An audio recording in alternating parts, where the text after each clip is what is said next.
Hey everyone, Assalamualaikum. This is Mr. TECHFOX here and welcome to a new video. In this video, I'm going to show you how to install Google Play Store in your Android phone or how to enable it.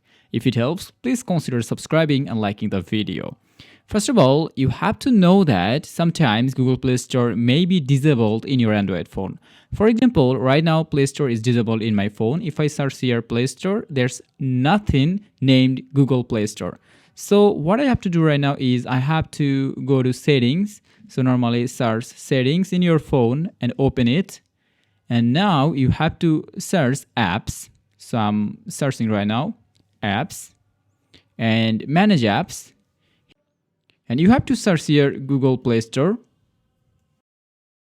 Here you can see that the Google Play Store is available here. Just open it and click on this enable button.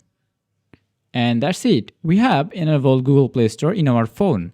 Right now, if we try to search Play Store, here is our Play Store app. And this is our Play Store. That means if Play Store is disabled in your phone, you have to enable it. On the other hand, if you don't have Google Play Store still right now, then you have to go to your browser. For example, I'm opening the Google Chrome browser.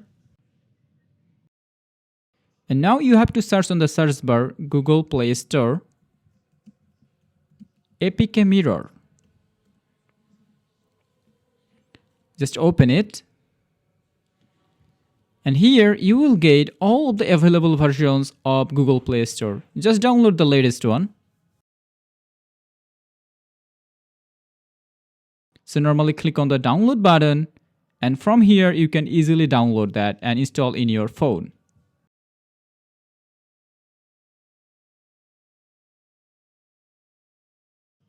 Here you can see that Google Play Store is downloading right now and it's totally official.